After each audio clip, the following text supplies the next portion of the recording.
Bienvenue à tous, je suis ravie de vous accueillir sur mon podcast. Je m'appelle Audrey Martinez, je suis créatrice de contenu et auteure de romans. Rêve d'auteur est un podcast qui est publié chaque semaine, dans lequel je livre mon expérience et mes réflexions, sans tabou et sans langue de bois. Mon but étant d'aider les auteurs à réaliser leur rêve d'écriture, aller au bout de leurs projets et à vivre du métier d'écrivain. Vous pourrez retrouver de nombreux conseils d'écriture, d'auto-édition ou encore de promotion sur ma chaîne YouTube, sur le site rêvedauteur.fr ou encore sur mes réseaux sociaux et notamment Instagram. N'hésitez pas à vous abonner au podcast, à laisser un petit avis 5 étoiles pour me permettre de faire connaître mon contenu et d'aider un maximum d'auteurs. C'est parti pour l'épisode, bonne écoute! Bonjour à tous, j'espère que vous allez bien, on se retrouve pour le dernier épisode de podcast du mois, et aujourd'hui j'avais envie de vous parler d'un sujet totalement issu de mon expérience, de mon parcours, parce qu'il y a quelques jours, j'ai juste réorganisé, vous le savez, hein, j'aime trop ranger, et en fait je suis beaucoup de formations chaque année, parfois il y a des documents à imprimer, donc il peut y avoir pas mal de pages, et moi je prends des notes aussi. D'ailleurs, c'était l'un de mes conseils dans l'épisode de podcast qui expliquait comment appliquer une formation. Donc je prends des notes, ce qui fait que j'ai des feuilles, parce que je prends sur des feuilles volantes, et ensuite il faut bien les ranger quelque part. Donc jusqu'à présent, j'avais 2 classeurs, vous savez, les grands classeurs A4, mais pas ceux qui ont des gros anneaux, ceux qui ont les 4 anneaux normaux. Et le problème, c'est que du coup, j'en avais 2. L'un dans lequel j'avais mis plutôt les conseils écriture, et l'autre dans lequel j'avais mis des conseils d'auto-édition, etc. Et le fait est que j'avais des documents qui dataient de mes débuts, donc de 2017. Autant vous dire que j'avais accumulé pas mal de choses. Heureusement, je faisais déjà du tri, donc il y avait pas non plus n'importe quoi, mais il y a des documents qui, depuis le temps, étaient complètement obsolètes. Des choses dont je n'avais plus besoin, des choses que j'appliquais naturellement, des choses qui n'étaient plus d'actualité. Bref, j'en ai profité pour faire du tri. Et j'ai un gros classeur que j'avais partagé sur mon compte auteur, un gros classeur tout fleuri, tout joli, que j'ai acheté il y a pas très longtemps, dans lequel à la base je voulais mettre mes comptes, pour pouvoir faire mes comptes et tenir mon budget. Et je m'étais dit qu'en achetant un joli classeur, ce serait plus motivant. Spoiler alerte, pas du tout. Donc bref, je regarde mes classeurs, je me dis bon, je vais réorganiser tout ça parce que des formations, je continue d'en suivre, et cette année j'ai prévu d'en suivre quelques-unes, donc il me faut vraiment un outil un peu plus pratique. Ce que j'ai fait, c'est que j'ai simplement inversé. Dans le gros classeur, j'ai mis toutes mes formations, donc j'ai rapatrié toutes les formations, et ensuite j'ai réorganisé les petits classeurs, puisque j'en ai d'autres. Il y en a un qui concerne les services, donc les services de bêta lecture, d'audit, etc.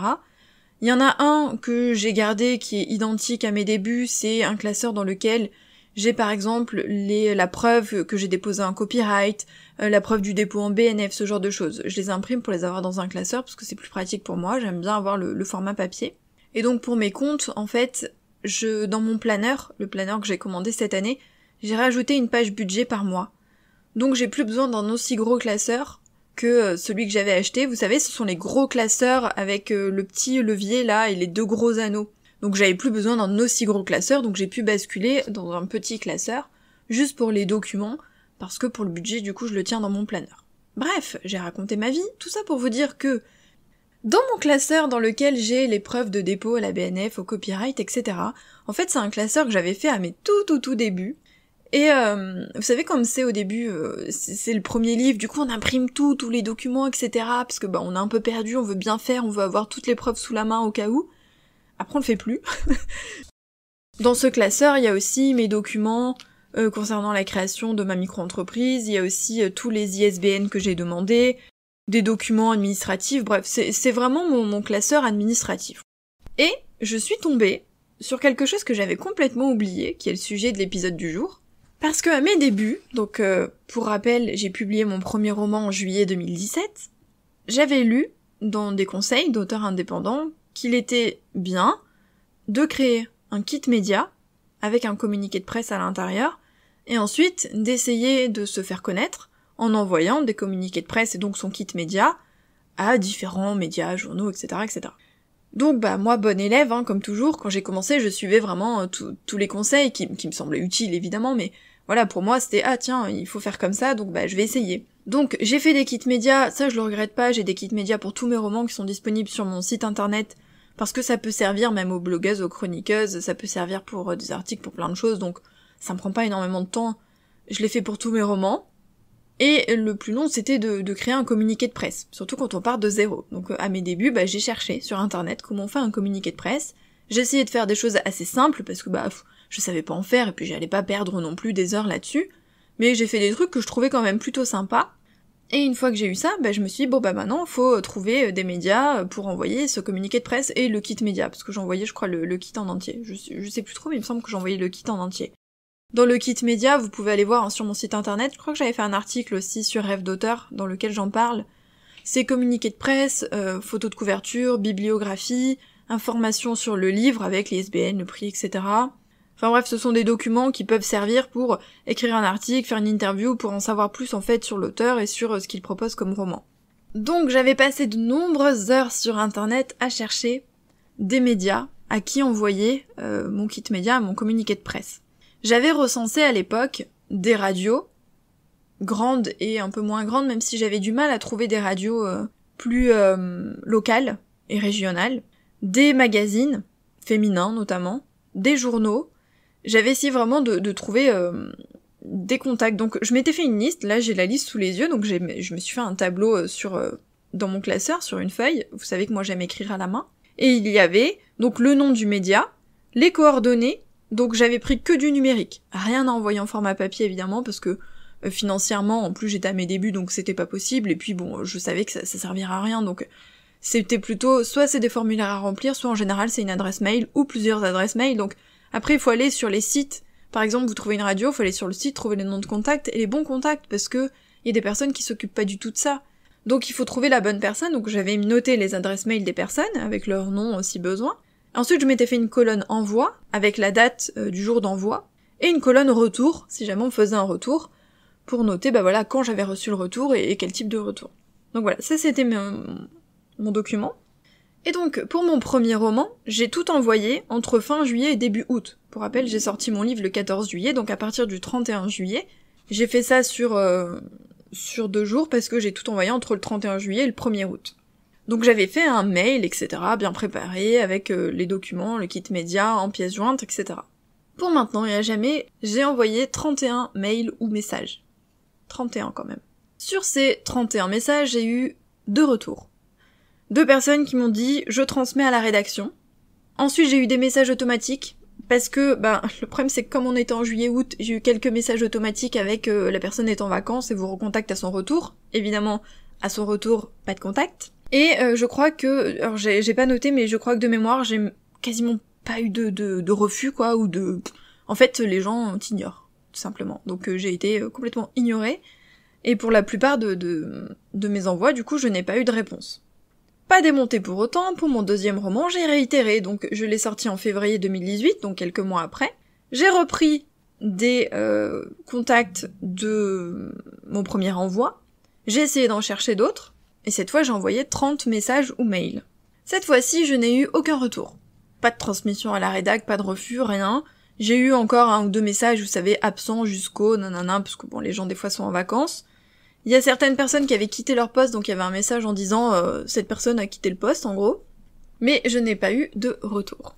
Mais persévérante que je suis, 3e roman, donc en septembre de la même année, je réitère l'aventure, mais cette fois je n'ai envoyé que 21 mails ou messages. Parce que quand même je me suis dit il y en a qui me répondent pas. Je m'étais fait une liste beaucoup plus longue, mais arrivé à 21, j'ai dit bon stop. Parce que j'avais beaucoup plus d'adresses, j'avais trouvé vraiment beaucoup plus de contacts, mais j'ai pas envoyé à tout le monde, je me suis dit 21 c'est déjà bien. Et là, encore une fois, 0 retour. Donc je n'ai eu aucun retour. Donc là, quand on lit des conseils d'auto-édition, de promotion, je pense que c'est toujours le cas, mais à l'époque en tout cas c'était le cas, les auteurs qui étaient auto-édités disaient qu'il fallait envoyer des communiqués de presse, essayer d'alerter la radio, les médias, des journaux, des magazines, etc. Donc moi, c'est ce que j'avais fait. Vous voyez que alors j'ai arrêté du coup après, en septembre 2018, ça a été mon dernier envoi, donc je les ai envoyés à peu près sur 1 an, en 3 vagues, pour 3 romans différents. Et comme j'ai pas eu de retour, après j'ai plus envoyé. Pour mes autres romans, je l'ai plus fait. Il y a plusieurs raisons à tout ça. La première raison, c'est que j'étais vraiment totalement inconnue, puisque je sortais mon premier roman, je l'avais sorti depuis genre 2 semaines, au moment où j'ai envoyé les premiers communiqués de presse. J'étais vraiment inconnue à ce moment-là, Et même au bout de 3 romans, j'étais pas spécialement connue, pas que je le sois maintenant, mais disons que j'ai une communauté quand même plus grande. J'ai 9 romans maintenant, donc c'est différent. À l'époque, j'avais une toute petite communauté, et j'avais pas beaucoup de romans au compteur, donc bon, j'étais personne. Ensuite, j'ai visé beaucoup de grands médias. C'était les noms qui me venaient aussi. Vous savez, j'ai essayé de viser des radios, des magazines féminins, des journaux, des journaux locaux, enfin, j'ai essayé de viser des noms qui me venaient, et après mes recherches, j'ai essayé de trouver des noms, mais c'est pas si facile que ça de trouver des journaux, des radios un peu moins connus, entre guillemets, peut-être plus accessibles. C'était pas évident. D'ailleurs, dans la 3e salle, j'avais même visé quelques émissions de télé de ma région. Bon, autant vous dire que voilà, hein.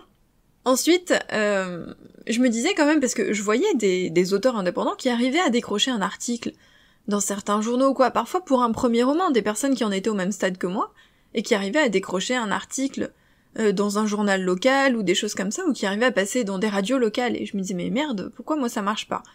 Le fait est que, malheureusement, maintenant j'habite la ville juste à côté, mais j'habitais à Nice. Voilà, région touristique, grande ville, bon, c'est pas pareil quand on habite dans une plus petite ville ou dans des villages, etc. On a peut-être plus de médias locaux qu'on peut contacter plus facilement. Moi, dans ma région, c'était même pas la peine. À mon échelle, j'étais vraiment personne, donc c'était impossible qu'on me donne ma chance et qu'on me repère parce que y a d'autres auteurs de la région qui sont plus connus, hashtag Musso, hein, qui vient d'Antibes. Mais voilà, il y a plein d'auteurs, même très connus, qui passent avant, même s'ils sont pas de la région. Donc voilà, moi j'étais personne. Évidemment, j'avais aucun contact, je connaissais personne, donc moi j'y suis allée comme ça, dans les mails de ces personnes-là. Alors peut-être que j'ai atterri dans des spams, c'est possible aussi. Et puis les gens ont dû se dire, bon on connaît pas, allez, suivant. Quand on n'a pas de contact et quand on sait pas déjà un petit peu fait un nom ou ce genre de choses, forcément c'est beaucoup plus difficile. Il faut avoir aussi un coup de chance ou tomber sur la personne qui va se dire « Ah tiens, soit peut-être elle a déjà lu le livre », bon, à mon stade, c'était pas possible parce que j'étais trop nouvelle dans le métier, ou une personne qui a envie d'aller plus loin et d'essayer de chercher, mais bon, j'imagine que toutes ces personnes-là sont déjà croulent sous les demandes, et donc une petite auteure inconnue qui vient de je ne sais où, qui en plus, oui, évidemment j'ai oublié de le préciser, qui en plus est auto-édité, ça vaut pas la peine et ça n'intéresse pas. En tout cas, ça n'intéressait pas parce que à ce moment-là, l'auto-édition, c'était encore très très mal vu. C'est encore un peu le cas, mais on commence beaucoup plus à en parler. Parce qu'il y a eu des succès en auto-édition, parce qu'il y a des personnes qui étaient auto-éditées, qui ont été signées dans des maisons d'édition, parce que ça se développe beaucoup plus. Donc maintenant, on en parle plus, ça intéresse un peu plus les médias, mais à l'époque, on était personne et puis c'était de la merde l'auto-édition.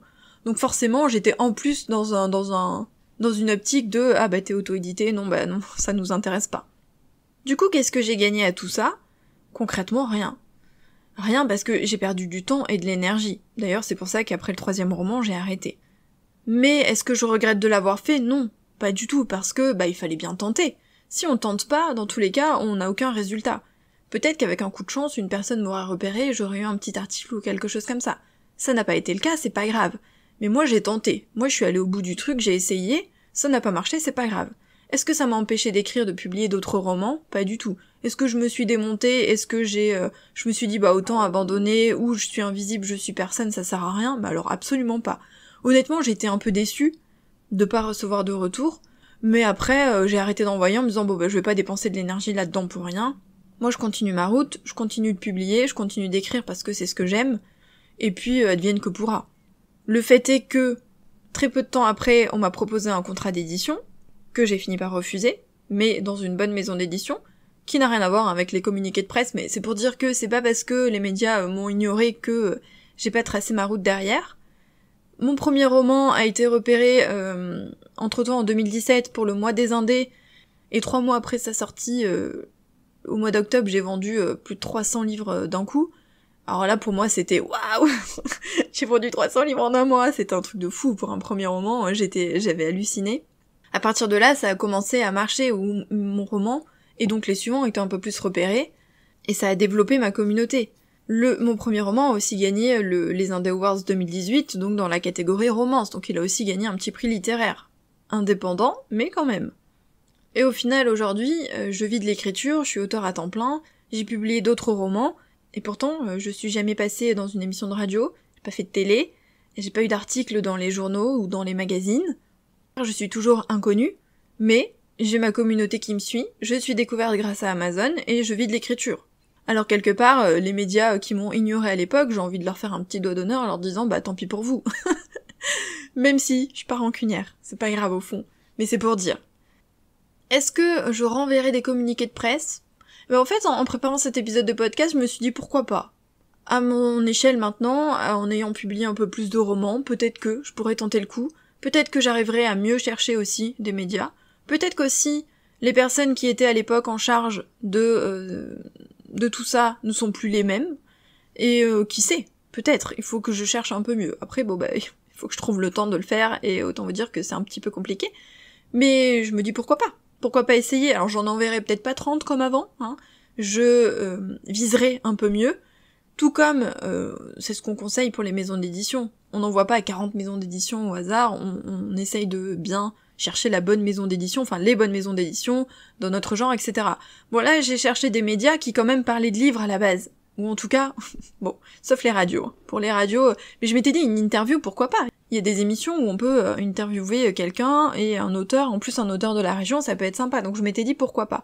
Mais c'est sûr qu'il y avait des médias qui étaient plus généralistes et qui étaient pas du tout spécialisés dans les livres. Donc forcément, ça intéressait pas, et quitte à parler de bouquins, ils parlaient plutôt des bouquins connus que de moi, quoi. Donc ce que je voulais vous dire dans tout ça, c'est que, déjà, il faut essayer. Faut tenter, faut oser. Ça marche pas, c'est pas l'important. L'important, c'est d'essayer quand même, parce que si on n'essaye pas, dans tous les cas, on est sûr de pas y arriver. Donc il suffit que les planètes soient alignées à ce moment-là, d'avoir un coup de chance, de tomber sur la bonne personne, de tomber peut-être au bon moment, d'avoir aussi le bon communiqué, peut-être que les gens ont lu mon mail et puis que le communiqué ça les intéressait pas, c'est possible aussi. Je suis pas spécialement compétente dans ce domaine. Je sais qu'à l'époque, il y a des auteurs indépendants qui faisaient appel à des, je sais plus comment ça s'appelle, mais à une agence spécialisée qui s'occupait de ça justement, de contacter, de créer le kit média et de contacter les médias. Je crois que c'était Anaïs Webel qui en avait parlé à l'époque, Anaïs W. Mais moi je voulais pas aller vers ça, et puis je voulais pas investir là-dedans, donc moi j'y suis allée avec mes propres moyens, et puis je me suis dit j'ose, je tente. Donc mon premier conseil c'est de tenter et d'oser. Et voilà, si vous tombez sur la bonne personne, le bon média ou le bon moment, bah ça peut le faire, et tant mieux.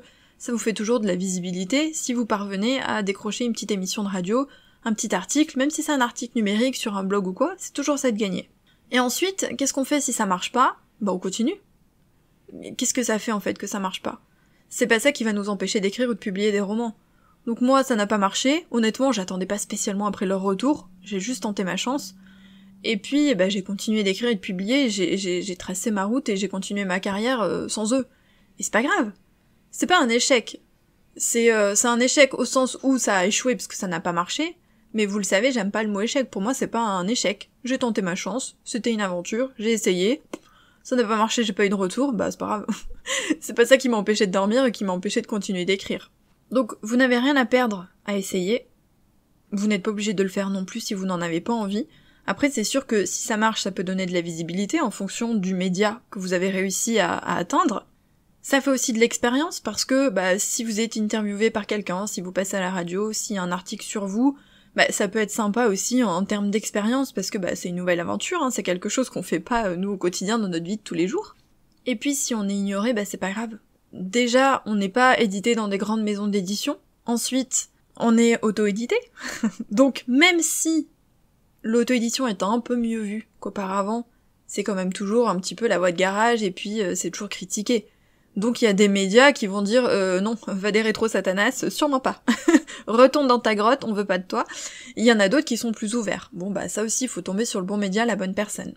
Et puis c'est pas grave quoi, c'est pas grave. Il faut continuer, il faut se dire que nous, ce qu'on aime, c'est écrire et partager des histoires avec les lecteurs. Et c'est ça le plus important, et c'est ça qu'il ne faut pas perdre de vue. Que notre lancement foire, que notre livre ait moins de visibilité, qu'on n'arrive pas à atteindre des médias, c'est pas grave. C'est sûr, c'est chiant, mais c'est pas grave non plus, parce que l'important, c'est ce qu'on aime faire, et c'est écrire. Voilà ce que je voulais vous dire aujourd'hui, vous parler de... Je suis retombée là-dessus, pour être honnête, j'avais même oublié que j'avais envoyé ces communiqués de presse à l'époque, parce que ça date un peu, hein. Mais c'était marrant, je me suis dit que ce serait l'occasion d'en parler, de parler de cette forme d'échec, entre guillemets, et de vous dire que bah voilà, on passe tous par des moments où bah ça marche pas, et où c'est plus difficile, et où on aurait pu abandonner, j'aurais pu laisser tomber, j'aurais pu abandonner carrément l'écriture ou l'auto-édition en me disant bah non, bah ça sert à rien, je serai jamais connue entre guillemets, je serai jamais repérée et j'arriverai pas à vendre mes livres. Mais non, parce que moi ce que je voulais c'était juste publier mes romans, écrire mes romans, donc ça n'avait pas d'importance qu'on m'ignore.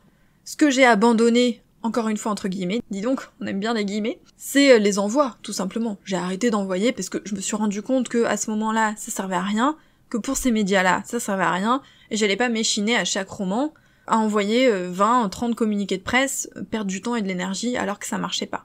Donc j'ai préféré mettre ça de côté et concentrer mon énergie dans d'autres choses plus intéressantes pour moi et qui portaient leurs fruits. Au final, j'ai bien fait parce que bah aujourd'hui, je vis de l'écriture. Mais c'est sûr que peut-être que si j'avais continué à envoyer des communiqués de presse, à un moment donné, je serais tombée sur une personne qui m'aurait donné ma chance. Peut-être, je sais pas. On refait pas le passé. Donc je vis pas avec ce genre de pensée, je me dis bon bah j'ai arrêté, c'était un choix à ce moment-là, un choix réfléchi, le mieux pour moi, et puis peut-être que je reprendrai des envois maintenant que ma carrière a pris un autre tournant. Qui sait?